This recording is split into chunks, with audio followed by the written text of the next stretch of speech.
Hi மக்களே, அம்மாஸ் இன்ஃபோலேருந்து சுலோச்சனாமா பேசுகிறேன்.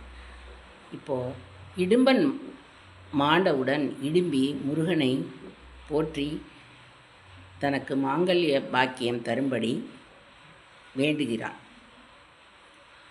அதை பற்றி பார்க்கலாம். இடும்பன் மனைவி இடும்பன் பழனியில் முருகனால் மாண்டு போனான். அவனை உயிர்ப்பிக்க வேண்டி பலவாறு போற்றி புலம்புகிறான். தேவர்கள் வழிபாடும் செய்யும் வேலினை கையில் தாங்கி நிற்கும் புனிதமானவனை, இந்திராணிக்கு மங்கள நானாகிய திருமாங்கல்யத்தை அருளிய வரதனை, நான் என்றும் நினது திருப்பாதமாகிய தாமரைகளை வணங்கும் நாயை போன்றவள். என் கணவனுக்கு உயிர் தந்து மாங்கல்ய பாக்கியத்தை இப்போதே எனக்கு அருள் செய்ய வேண்டும். தண்டாயுதத்தை ஏந்தி நிற்கும் இளமை பொருந்திய தேவாதி தேவனே, வேளவனே, உன்னை போற்றுகிறேன். ஞானமே வடிவானவனே போற்றுகிறேன். தெய்வக்குமரக் கடவுளே உன்னை போற்றுகிறேன்.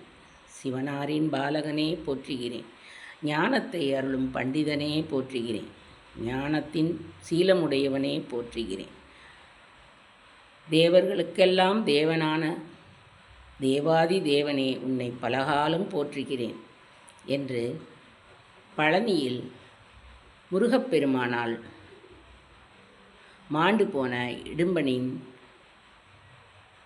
உயிர்ப்பிக்க வேண்டும் என்று இடும்பி இவ்வாறெல்லாம் போற்றி புலம்புகிறான். இதை கேட்ட முருகன் அவனுக்கு மீண்டும் உயிர் தந்து தன்னுடைய கணங்களின் தலைவனாக்கினார். நாமும் முருகா முருகா என்று இறைவனை பாடி அவனுடைய அருளை, கோடான கோடி அருளை பெறுவோம். இந்த வீடியோ பிடிச்சிருந்தனா லைக் பண்ணுங்கள், ஷேர் பண்ணுங்கள், சப்ஸ்கிரைப் பண்ணுங்கள், கமெண்ட் பண்ணுங்கள். வாழ்க வளமுடன்.